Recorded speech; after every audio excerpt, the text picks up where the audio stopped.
بسم الله الرحمن الرحيم.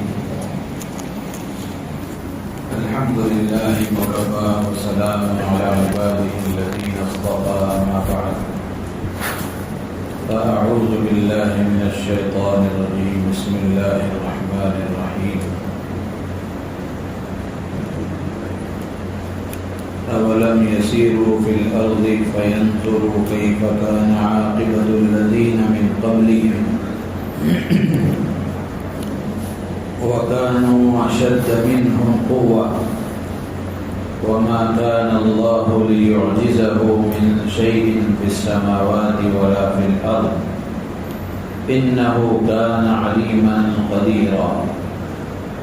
ولو يؤاخذ الله الناس بما كسبوا ما ترك على ظهرها من دابة ولكن يؤخرهم إلى أجل مسمى فإذا جاء أجلهم فإن الله كان بعباده بصيرا. صدق الله العظيم. محترم بزرگ عزیز دوستو،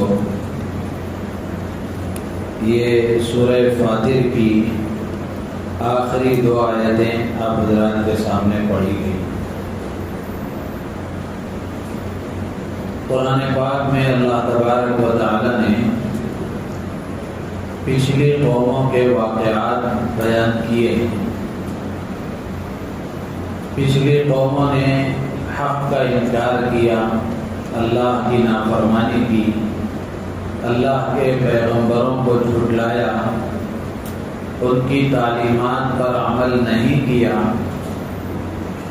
تو حق کے انکار کی وجہ سے اور اللہ کے پیغمبروں کو جھٹلانے اور ان کی تعلیمات پر عمل نہ کرنے کے نتیجے میں ان کا کتنا برا انجام ہوا، اللہ نے قرآن پاک میں جگہ جگہ اس کا تذکرہ فرمایا ہے. یہ قوموں کے واقعات اللہ تعالیٰ نے کیوں بیان فرمائے؟ اس آیت میں اللہ تعالیٰ فرماتے ہیں اولم یسیروا فی الارض فینظروا کیف کان عاقبۃ الذین من قبلہم. کیا وہ لوگ زمین میں چل پھر کر نہیں دیکھتے کہ ان سے پہلے والے لوگوں کا انجام کیا ہوا؟ وَكَانُوا أَشَدَّ مِنْهُمْ قُوَّةً. جبکہ پچھلی قوموں کے جو لوگ تھے وہ ان سے زیادہ طاقتور تھے. مشرکین مکہ، کفار مکہ اور مکے کے جو اللہ کا انکار کرنے والے، اللہ کے نبی کی تعلیمات کو جھٹلانے والے تھے، ظاہر سی بات ہے کہ پچھلی قوموں کے جو لوگ تھے وہ ان سے زیادہ طاقتور تھے. قوم عاد، قوم سمود، قوم صالح، یہ ساری قومیں ان سے زیادہ طاقتور تھیں. تو اللہ تعالیٰ کہتے ہیں کہ کیا زمین میں چل پھر کر نہیں دیکھتے کہ ان کا انجام کیا ہوا؟ پھر آگے اللہ کہتے ہیں کہ اتنی طاقت ہونے کے باوجود، اتنے طاقتور ہونے کے باوجود وہ اللہ کا کچھ بگاڑ نہیں سکے، وہ اللہ کو ہرا نہیں سکے. وَمَا كَانَ اللَّهُ لِيُعْجِزَهُ مِنْ شَيْءٍ فِي السَّمَاوَاتِ وَلَا فِي الْأَرْضِ. کسی چیز سے آسمان و زمین میں وہ اللہ کو عاجز نہیں کر سکتے، ہرا نہیں سکتے. إِنَّهُ كَانَ عَلِيمًا قَدِيرًا. اللہ تعالیٰ علم رکھنے والا اور قدرت رکھنے والا ہے. یعنی بندوں کے تمام اعمال کا علم بھی اللہ کو ہے اور بندوں کو جزا اور سزا دینے کی قدرت بھی اللہ رکھتا ہے. پھر آگے ایک بات اللہ تعالیٰ فرماتے ہیں جو ہم سب کے لیے بڑی عبرت کی ہے، وہ یہ کہ وَلَوْ يُؤَاخِذُ اللَّهُ النَّاسَ بِمَا كَسَبُوا مَا تَرَكَ عَلَى ظَهْرِهَا مِن دَابَّةٍ. کہ اگر اللہ تعالیٰ ان کے تمام کرتوتوں کی وجہ سے اگر ان کا مواخذہ کرتا، پکڑتا، تو زمین پر کوئی جانور کو بھی نہیں چھوڑتا، زمین پر کسی جانور کو بھی نہیں چھوڑتا. یعنی کیا مطلب ہے کہ اللہ تبارک و تعالی بندوں کی ہر غلطی پر پکڑ نہیں فرماتے، ہر گناہ پر اللہ کی طرف سے پکڑ نہیں ہوتی، بلکہ اللہ تعالیٰ بعض گناہوں کو یوں ہی چھوڑ دیتے ہیں۔ قرآن میں 25ویں پارے میں اللہ تعالیٰ نے فرمایا وَمَا أَصَابَكُم مِّن مُّصِيبَةٍ فَبِمَا كَسَبَتْ أَيْدِيكُمْ وَيَعْفُو عَن كَثِيرٍ۔ اللہ تعالیٰ کہتے ہیں کہ جو مصیبتیں تم کو آتی ہیں، جو پریشانیاں تمہیں آتی ہیں، یہ تمہارے ہاتھوں کی کمائی ہے، یہ تمہارے اعمال کا نتیجہ ہے۔ اور پھر آگے اللہ فرماتے ہیں وَيَعْفُو عَن كَثِيرٍ، ہر بدعملی کا، ہر گناہ کا اللہ تعالیٰ مواخذہ نہیں کرتے، پکڑ نہیں کرتے، بلکہ بہت سارے گناہ وہ ہیں جن کو اللہ معاف کر دیتے ہیں، چھوڑ دیتے ہیں۔ اگر اللہ تعالیٰ ہر گناہ پر مواخذہ کریں تو کوئی زمین پر باقی نہیں رہ سکتا۔ ظاہر سی بات ہے، ہر آدمی اپنا جائزہ لے کر کے دیکھ لے کہ میرے 24 گھنٹے کیسے گزر رہے ہیں۔ کیا میرے یہ 24 گھنٹے اس انداز سے گزر رہے ہیں کہ ایک بھی اللہ کی نافرمانی مجھ سے نہیں ہو رہی ہے، ایک بھی گناہ مجھ سے نہیں ہو رہا ہے؟ تو ہر آدمی اپنا جائزہ لے کر دیکھ سکتا ہے۔ ظاہر سی بات ہے کہ ہم میں سے کوئی آدمی اس کا دعویٰ نہیں کر سکتا۔ کتنے گناہ ہم سے ہو جاتے ہیں، اگر اللہ تعالیٰ ہر گناہ پر پکڑ کر لیں تو پھر ہمارا کیا ہوگا؟ تو اللہ تبارک و تعالیٰ فرماتے ہیں کہ اللہ تعالیٰ ہر گناہ پر پکڑ اس لیے نہیں فرماتے کہ زمین پر بندوں کے علاوہ جانور بھی رہتے ہیں، تو ان کا لحاظ رکھتے ہوئے اللہ تبارک و تعالیٰ بندوں کے بہت سارے گناہوں پر مواخذہ نہیں فرماتے، بلکہ وَلَٰكِن يُؤَخِّرُهُمْ إِلَىٰ أَجَلٍ مُّسَمًّى، بلکہ اللہ تعالیٰ ایک مقررہ وقت تک ان کو مؤخر کر دیتا ہے، یعنی قیامت تک کے لیے، آخرت تک کے لیے اللہ تعالیٰ اس عذاب کو روک دیتا ہے اور موقوف کر دیتا ہے۔ تو اس لیے ہر آدمی کو اپنا جائزہ لینا چاہیے، محاسبہ کرنا چاہیے، اور پچھلی قوموں کے واقعات سے عبرت لینا چاہیے۔ تو ظاہر سی بات ہے، جیسے پہلے بھی میں نے عرض کیا تھا کہ قرآن پاک کو سمجھنا یہ ہر مسلمان کی ذمہ داری ہے۔ قرآن پاک کو سمجھنا یہ ہر مسلمان کی ذمہ داری ہے۔ اب یہ قرآن کا یہ حصہ جس میں اللہ نے پچھلی قوموں کے واقعات بیان فرمائے ہیں، اس میں بہت ساری عبرتیں ہیں، نصیحتیں ہیں اور اسباق ہیں، ہمارے لیے پیغام ہے۔ تو اس کو تو ہر آدمی پڑھ سکتا ہے، سمجھ سکتا ہے، اس میں کوئی دقیق اور باریک باتیں نہیں ہیں۔ ہاں، جو مسائل والی آیتیں ہیں، احکام والی آیتیں ہیں، ان آیتوں کو ایک عام آدمی نہیں پڑھ سکتا، اس کو تو علماء بتائیں گے، لیکن ان 500 یا کم و بیش آیتیں ہیں احکامات والی، ان آیتوں کے علاوہ 6000 سے زائد آیتیں قرآن پاک کی وہ ہیں جن میں عبرتیں ہیں، نصیحتیں ہیں، پیغامات ہیں، دروس ہیں، اسباق ہیں۔ تو ان کو تو ہر آدمی پڑھ سکتا ہے، اس کو تو ہر آدمی سمجھ سکتا ہے۔ تو اس لیے قرآن اگر ہم سمجھیں گے تو ہمارے دل کی دنیا روشن ہو جائے گی، اللہ کا تعلق نصیب ہوگا، اللہ کی محبت دل میں پیدا ہوگی، اور پچھلی قوموں کے واقعات پڑھ کر اس سے عبرت حاصل ہوگی۔ اور اللہ تعالیٰ اس میں وہی پیغام دینا چاہ رہے ہیں کہ کیا یہ لوگ چل پھر کر نہیں دیکھتے کہ پچھلے لوگوں کا حال کیا ہوا؟ یعنی پچھلی قوموں کے واقعات سے ہمیں عبرت لینا چاہیے۔ پچھلی قوموں کے واقعات آپ پڑھیں گے تو ہر قوم کی کچھ نہ کچھ غلطیاں ہیں، ان غلطیوں کی وجہ سے اس قوم پر عذاب آیا۔ تو اب اگر ہم ان واقعات کو پڑھیں گے اور قرآن کی تفسیروں کے ذریعے سے قرآن کو سمجھیں گے تو پھر ان قوموں کے کرتوت ہمارے سامنے آئیں گے، تو جب وہ ہمارے سامنے آئیں گے تو ان سے بچنے کا داعیہ ہمارے اندر پیدا ہوگا، ان سے بچنے کی کوشش ہم کریں گے۔ اب جب ان سے بچنے کی کوشش کریں گے تو پھر ظاہر سی بات ہے اللہ کا حکم پورا ہوگا، اللہ کے فیصلے ہوں گے، اللہ اپنے وعدے ہمارے ساتھ پورے فرمائیں گے۔ تو اس لیے جتنا مجمع یہاں بیٹھا ہے، جتنی مذکورات سن رہی ہیں، سب سے ہم درخواست کریں گے کہ قرآن کو سمجھنا شروع کریں، قرآن کو پڑھنا شروع کریں، قرآن کی تلاوت کریں روزانہ، اور اس کے ساتھ ساتھ روزانہ قرآن کا کچھ حصہ، ایک صفحہ، ایک آیت، 2 آیتیں، 10 آیتیں، ترتیب سے روزانہ قرآن کی کسی تفسیر کے ذریعے سے اس کا مطالعہ کرنے کی کوشش کریں، اس لیے کہ یہ ہدایت کی کتاب ہے۔ اگر اس کو پڑھیں گے تو ہمیں ہدایت ملے گی، اور ہدایت کا ہر آدمی محتاج ہے، ہدایت کا ہر آدمی محتاج ہے، ہدایت کی ہر ایک کو ضرورت ہے۔ تو اس لیے جو یہ چاہتا ہے کہ اس کو ہدایت ملے، اس کو چاہیے کہ وہ قرآن کو سمجھ کر پڑھنے کی کوشش کریں، تلاوت بھی کریں، اور روزانہ کی بنیاد پر کچھ قرآن کا حصہ سمجھ کر پڑھنے کی کوشش کریں۔ میں ہمیشہ عرض کیا کرتا ہوں، ہر مسلمان کو 3 کام روزانہ کرنا چاہیے۔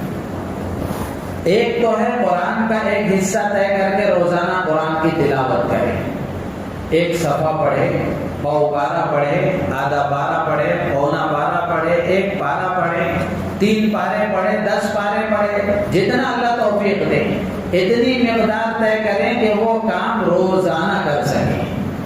ایسا نہیں کہ جوش میں آیا ایک دن 10 پارے پڑھ دیے پھر 10 مہینے تک قرآن ہی نہیں اٹھائے، ایسا نہیں ہونا چاہیے کہ روزانہ جو کام پابندی کے ساتھ ہو سکے اتنی مقدار طے کریں، قرآن کی تلاوت کریں۔ اور دوسرا کام ہے قرآن ہی سے متعلق قرآن کو سمجھنے کی ایک مقدار طے کریں، یعنی روزانہ 3 آیتیں کسی ایک تفسیر کے حوالے سے اس کو پڑھنے کی کوشش کریں۔ یہ دونوں ایک کام ہوئے۔ اور دوسرا کام ہے اللہ کے نبی علیہ السلام کے ارشادات پر مشتمل جو حدیث کی کتابیں ہیں، وہ حدیث کی کتابوں میں سے کوئی ایک کتاب کسی عالم دین سے مستند اور صحیح العقیدہ کسی عالم دین سے مشورہ کر کے کسی حدیث کی کتاب کو لے کر پڑھیں۔ میں عموماً مشورہ دیا کرتا ہوں، معارف الحدیث ایک کتاب کا نام ہے۔ کیا نام؟ معارف الحدیث، حضرت مولانا منظور احمد صاحب نعمانی رحمۃ اللہ علیہ کی کتاب ہے۔ حضرت مولانا منظور احمد صاحب نعمانی رحمۃ اللہ علیہ ہمارے ملک کے بڑے علماء میں سے گزرے ہیں۔ حضرت مولانا الیاس صاحب رحمۃ اللہ علیہ کے ساتھ انہوں نے وقت گزارا ہے، ان سے انہوں نے دعوت سیکھی ہے اور ان کی صحبت میں رہے ہیں، اور حضرت مولانا الیاس صاحب رحمۃ اللہ علیہ کے تربیت یافتہ بھی ہیں اور معتمد ہیں، ان کا اعتماد ان کو حاصل ہے۔ تو بڑے علماء میں سے ہیں، بہت بڑی شخصیت گزری ہے حضرت مولانا منظور احمد صاحب نعمانی رحمۃ اللہ علیہ۔ تو معارف الحدیث ہے، یا اگر یہ نہیں ہو سکتا تو آخری درجے میں آسان انداز میں فضائل اعمال ہے، یہ بھی حدیث کی کتاب ہے۔ عموماً لوگ یہ سمجھ لیتے ہیں کہ فضائل اعمال کوئی ویسی ہی کتاب ہے، اس کو لکھنے والا اتنا بڑا محدث ہے کہ عرب کے علماء نے بھی ان کے علم پر بھروسہ کیا ہے، یہ کوئی عام آدمی نے نہیں لکھی ہے۔ اتنے بڑے محدث حضرت شیخ الحدیث مولانا زکریا صاحب رحمۃ اللہ علیہ نے لکھی ہے، جن کی حدیث کی شرح میں بڑی بڑی کتابیں ہیں۔ موطا امام مالک حدیث کی ایک کتاب ہے، اس کی ایک شرح حضرت نے لکھی ہے اوجز المسالک، کئی جلدوں میں اتنی بڑی کتابیں ہیں۔ اور اسی طرح بخاری کی شرح ہے، اور بھی بہت ساری کتابیں حضرت نے لکھی ہیں۔ تو فضائل اعمال کو کوئی معمولی کتاب نہ سمجھیں، یہ بہت بڑے محدث کی لکھی ہوئی کتاب ہے۔ تو عام آدمی کے لیے آسان انداز میں معارف الحدیث اگر پڑھ سکیں تو ضرور پڑھیں، اور اس کے ساتھ ساتھ فضائل اعمال پڑھیں۔ روزانہ گھر میں اس کا اہتمام کریں، اجتماعی طور پر تعلیم بھی کریں، انفرادی طور پر مطالعہ بھی کریں۔ انفرادی طور پر روزانہ ایک حدیث پڑھیں، اس کے نیچے کچھ تشریح آئے گی وہ پڑھیں۔ 2 کام ہوئے۔ تیسرا کام ہے کسی بھی ایک عالم دین سے مشورہ کر کے ایک مسائل کی کتاب جو آسان انداز میں لکھی ہو، جیسے تعلیم الاسلام ہے، عام کتاب ہے، آسان کتاب ہے، اور ہمارے بزرگوں کی لکھی ہوئی کتاب مفتی اعظم حضرت مولانا مفتی کفایت اللہ صاحب رحمۃ اللہ علیہ کی لکھی ہوئی کتاب ہے، تو آسان کتاب ہے، تو روزانہ اس میں سے ایک مسئلہ، 2 مسئلے، 3 مسئلے روزانہ پڑھنے کی کوشش کریں۔ تو اس طرح اگر آپ کریں گے تو آپ خود سوچیں سال کے 360 دن میں آپ کو کتنا علم حاصل ہو جائے گا۔ تو اس لیے جاہل رہنا کوئی اچھی چیز نہیں ہے، جہالت آدمی کے اندر سب سے بڑا عیب ہے۔ ہاتھ پیر نہ ہونا یہ عیب نہیں ہے، اس سے بڑا عیب ہے آدمی کا دین سے جاہل ہونا اور غافل ہونا۔ تو اس لیے قرآن کی تفسیر پڑھیں، قرآن کی تلاوت کریں، سب سے پہلے قرآن کی تفسیر پڑھیں، کوئی حدیث کی کتاب معارف الحدیث پڑھیں، اور اسی کے ساتھ ساتھ روزانہ کوئی نہ کوئی ایک مسئلے کی کتاب جیسے تعلیم الاسلام ہے، اس کو لے کر کے روزانہ ایک مسئلہ 2 مسئلے پڑھیں، تاکہ ہمیں معلوم ہو کہ دین کیا ہے۔ یہ کیسی عجیب بات ہے کہ مسلمان ہے لیکن اس کو اسلام بھی معلوم نہیں ہے، نماز برسوں سے پڑھ رہے ہیں لیکن نماز کا طریقہ صحیح طریقے سے معلوم نہیں ہے۔ تو اس لیے اب یہ موقع نہیں ہے کارگزاریاں سنانے کا، ورنہ بہت بڑے بڑے دنیا کا علم رکھنے والے لوگوں کو میں نے اپنی آنکھوں سے دیکھا ہے کہ دنیا کے اعتبار سے علم کا ایک بڑا حصہ اپنے پاس رکھتے ہیں، لیکن دین کے اعتبار سے ایک نماز صحیح طریقے سے 2 رکعت نماز وہ پوری نہیں پڑھ سکتے۔ نماز کا باطن جو اندرونی حصہ ہے اللہ سے تعلق کا، استحضار کا، وہ تو بہت دور کی بات ہے، کم سے کم جو نماز کا ظاہر ہے، جو نماز میں پڑھنے کی چیزیں ہیں، جو نماز میں اٹھنے بیٹھنے کے وقت کی جو تکبیرات ہیں، اور دعائے قنوت ہے، تحیات ہے، دعائے معذورہ ہے، اور تشہد ہے، یہ ساری چیزیں، درود پاک ہے، یہ چیزیں بھی صحیح طریقے سے بہت سارے مسلمان نہیں جانتے۔ تو اس لیے یہ 3 کام انشاءاللہ اگر آپ کریں گے تو آپ دین کا ایک بڑا حصہ جانیں گے، اور اس علم کی روشنی میں عمل کریں گے تو وہ عمل اللہ کے ہاں قبول ہوگا۔ کریں گے انشاءاللہ، اللہ ہمیں عمل کی توفیق عطا فرمائے۔ آج تراویح میں سورہ یاسین کی تلاوت کی گئی۔ سورہ یاسین قرآن پاک کا ایک عظیم سورہ ہے، حدیث میں اللہ کے نبی علیہ الصلوۃ والسلام نے اس کے بڑے فضائل بیان فرمائے۔ ایک حدیث میں اللہ کے نبی علیہ السلام فرماتے ہیں ان لکل شیء قلب وقلب القرآن یاسین۔ اللہ کے نبی صلی اللہ علیہ وسلم فرماتے ہیں ہر چیز کا ایک دل ہوتا ہے، اور قرآن کا دل سورہ یاسین ہے۔ تو سورہ یاسین کو قرآن کا دل کہا گیا۔ کیوں کہا گیا؟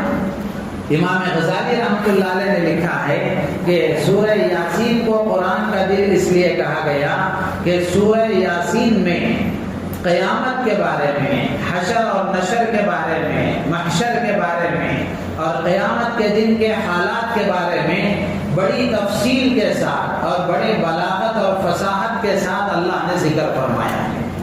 اور ایمان کے اصولوں میں عقیدہ آخرت ایک ایسا اصول ہے جو آدمی کے اعمال کے صحیح ہونے کے لیے ایک بنیاد ہے۔ آخرت کا جو عقیدہ ہے یہ آدمی کے اعمال کے صحیح ہونے کے لیے بنیاد ہے۔ جس آدمی کا عقیدہ آخرت مضبوط ہوگا، کیا مطلب عقیدہ آخرت کے مضبوط ہونے کا؟ یعنی جو آدمی اس بات کا مضبوط، سچا، پکا عقیدہ رکھتا ہے اور ہمیشہ اس کا استحضار رکھتا ہے کہ ایک دن مجھے مرنا ہے، منو مٹی نیچے تنے تنہا سونا ہے، اور پھر قیامت کے دن اللہ کی بارگاہ میں کھڑے ہو کر تنے تنہا اپنی زندگی کا حساب دینا ہے، جو یہ عقیدہ رکھتا ہے وہ آدمی کبھی گناہ نہیں کر سکتا۔ وہ آدمی اللہ کے احکامات پر عمل کرتا ہے، یہ عقیدہ اس کو عمل پر آمادہ کرتا ہے، عمل پر تیار کرتا ہے، اور حرام اور ناجائز خواہشات کو پورا کرنے سے روکتا ہے۔ ظاہر سی بات، ایک مثال کے طور پر آپ راستے میں چل رہے ہیں، ایک نوجوان خوبصورت لڑکی آپ کو نظر آئی، آپ کی نگاہ اس پر پڑھی رہی تھی، آپ کو خیال آیا اگر میں دیکھوں گا تو کل اللہ کو کیا جواب دوں گا، تو نگاہ نیچی ہو جائے گی، نگاہ نیچی ہو جائے گی۔ تو یہ گناہ سے آدمی بچے گا. تنہائی میں ہے، بند کمرے میں ہے، کوئی دیکھنے والا نہیں ہے، موبائل ہے، یوٹیوب کھلا ہوا ہے، گندی فلمیں ہیں اور گندی دنیا بھر کی ساری گندگی یوٹیوب پر پڑی ہوئی ہے. آدمی تنہا ہے، کوئی دیکھنے والا نہیں، کوئی روکنے والا نہیں، لیکن اس کو یہ استحضار ہے کہ کل کو اللہ کے ہاں جواب دینا ہے، کل کو اللہ کے ہاں جواب دینا ہے، زندگی کا حساب ہونا ہے. اور اللہ نے فرمایا ہر آدمی تنہا اپنی زندگی کا حساب دے گا. تو یہ عقیدہ جتنا مضبوط ہوگا وہ تنہائی میں بھی گناہ سے بچے گا. تو یہ ایمان کے اصولوں میں عقیدہ آخرت یہ آدمی کو عمل پر آمادہ کرتا ہے اور برائیوں سے روکتا ہے. تو قرآن پاک میں اللہ تبارک و تعالیٰ نے بے شمار جگہوں پر اس کا تذکرہ فرمایا ہے، لیکن سورہ یاسین میں بطور خاص توحید کا بھی ذکر ہے، رسالت کا بھی ذکر ہے، اور بطور خاص قیامت کا، حشر و نشر کا جو ذکر ہے یہ بڑی وضاحت کے ساتھ ہے. تو گویا ایمان کی صحت کے لیے عقیدہ آخرت دل کی طرح ہے. ایمان کے صحیح ہونے کے لیے عقیدہ آخرت دل کی طرح ہے کہ اگر عقیدہ آخرت مضبوط ہوگا تو اس کا ایمان مضبوط ہوگا. تو اسی طریقے سے جیسے بدن کی صحت دل کی صحت پر موقوف ہے، دل صحیح ہے تو بدن صحیح رہے گا، اگر دل صحیح نہیں ہے تو پھر بدن کا کوئی فائدہ نہیں ہے. تو اسی طریقے سے عقیدہ آخرت اگر صحیح رہے گا تو پھر اس کا ایمان بھی صحیح رہے گا.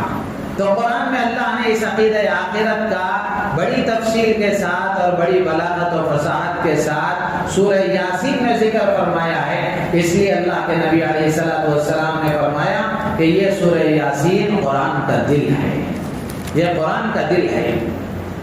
تو اس لیے سورہ یاسین کے پڑھنے کا اہتمام کرنا چاہیے. بڑے فضائل ہیں اس کے، بڑے فوائد ہیں اس کے.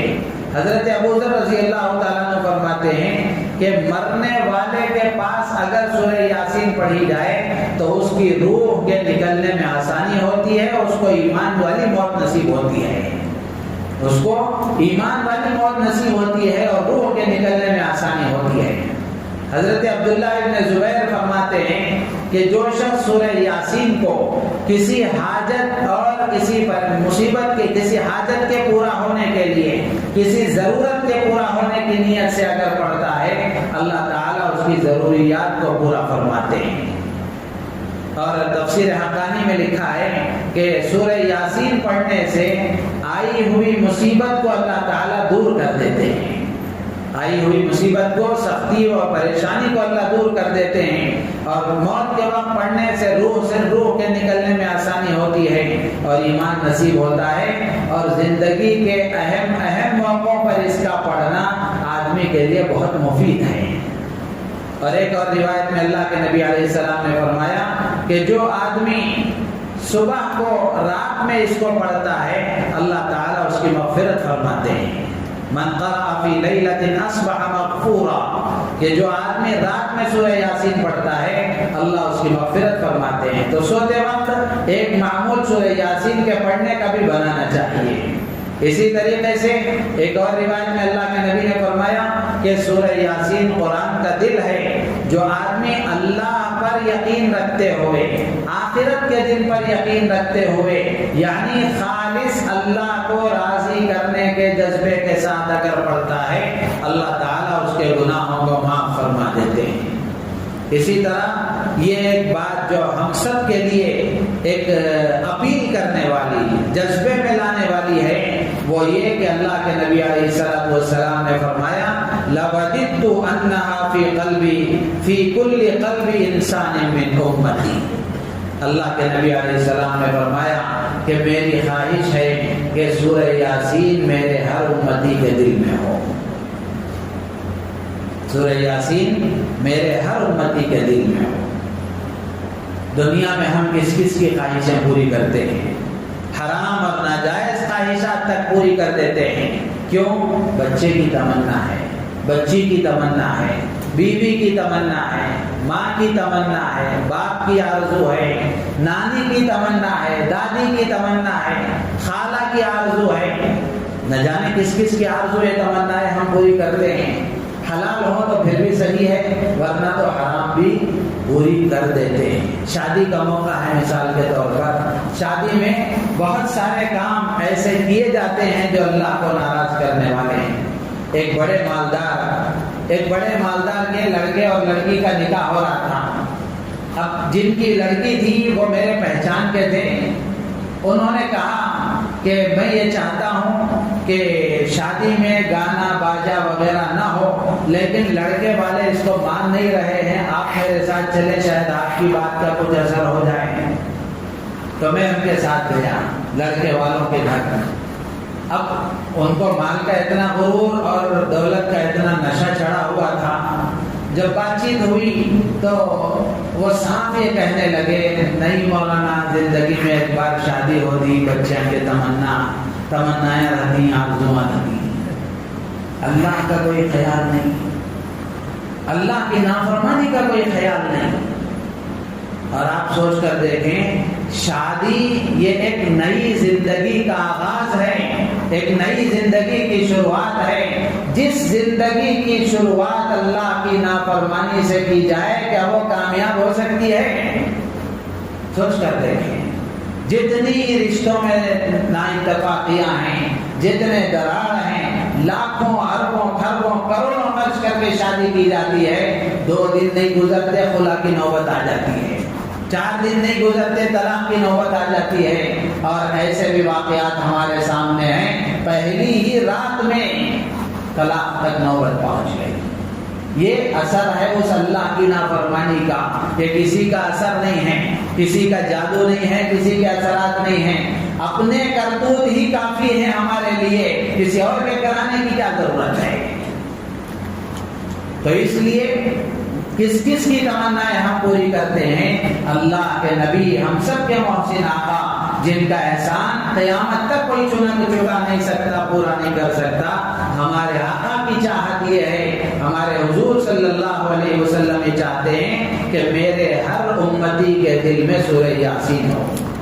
تو اب آپ خود تو سوچ کر دیکھیں کہ کیا اللہ کے نبی کی چاہت کو پورا کرنا چاہیے کہ نہیں کرنا چاہیے؟ کتنی آیتیں ہیں؟ 80 پر 3 آیتیں ہیں۔ کتنی آیتیں ہیں؟ 80 پر 3 آیتیں ہیں۔ روزانہ ایک آیت یاد کریں گے تو انشاءاللہ 3 مہینے میں یاد ہو جائے گی، تقریباً 3 مہینے میں یاد ہو جائے گی۔ کتنے حضرات یاد کریں گے؟ ارادہ کریں، مستورات بھی ارادہ کریں، مشکل نہیں ہے۔ آدمی کسی بھی عمر میں ہو، یہ نہ سوچے کہ اب تو میں 60 کا ہو گیا ہوں، اب کیا پڑھوں گا، کیا آئے گا، نہیں۔ ایسی بھی مثالیں موجود ہیں، ہمارے شہر میں موجود ہیں ماشاءاللہ۔ دنیا عالمی شخصیت ہے، عالمی تقاضوں کو پورا کرنے والے اور عالم بھر کی فکر کرنے والے ہمارے حاجی فاروق احمد صاحب دامت برکاتہ ابھی قریب چند سال پہلے حافظ قرآن ہوئے۔ چند سال پہلے انہوں نے حفظ قرآن مکمل کیا، کوئی معمولی بات نہیں ہے۔ تو اگر آدمی کرنا چاہے تو ہو سکتا ہے، خود نہ چاہے تو بہانے ہزار ہیں۔ تو اس لیے اللہ کے نبی کی چاہت ہے تو ہم اللہ کے نبی کی چاہت کو پورا کریں، یاد کریں گے تو انشاءاللہ پڑھتے رہیں گے، اس کے فائدے آنکھوں سے دیکھتے رہیں گے۔ اور بھی بہت سارے فائدے ہیں جو لکھے ہوئے ہیں۔ یحییٰ ابن کثیر رحمۃ اللہ علیہ وہ فرماتے ہیں، جو صبح کو پڑھتا ہے شام تک اللہ تعالیٰ اسے خوشی اور آرام میں رکھتے ہیں، جو شام کو پڑھتا ہے اللہ تعالیٰ اسے صبح تک خوشی اور آرام میں رکھتے ہیں۔ یہ ساری فضیلتیں یقین پر موقوف ہیں، ٹرائی کرنے کی بات نہیں ہے، تجربہ کرنے کی بات نہیں ہے، بلکہ یہ یقین کے ساتھ کرنے کا کام ہے۔ دین کا کوئی کام ٹرائی کرنے کا نہیں ہوتا، تجربہ کرنے کا نہیں ہوتا، یقین کے ساتھ کرنے کا ہوتا ہے۔ تو اس لیے سورہ یاسین کی تلاوت بھی اگر ہم کریں گے تو انشاءاللہ العزیز اس کے فائدے ہمیں بھی محسوس ہوں گے۔ اللہ تعالیٰ سے دعا ہے اللہ تعالیٰ ہم سب کو ان باتوں پر عمل کی توفیق عطا فرمائے۔ سورہ یاسین کے اور بھی بہت سارے نام ہیں، ایک تو سورہ یاسین ہے ہی اس کا نام، دوسرا تورات میں اس کا نام معمہ ہے، یعنی پڑھنے والے کے لیے دنیا اور آخرت کی برکتوں کو عام کرنے والی۔ اسی طرح ایک نام اس کا عظیمہ ہے، عظمتوں والی۔ اسی طرح ایک نام اس کا ہے دافعہ یا مدافعہ، پڑھنے والے سے بلاؤں کو دور کرنے والی۔ اسی طرح سورہ یاسین کا ایک نام ہے قاضیہ، یعنی پڑھنے والے کی حاجات اور ضروریات کو پورا کرنے والے۔ اللہ تعالی ہم سب کو عمل کی توفیق عطا فرمائے۔ سبحان اللہ و بحمدہ، سبحان اللہ۔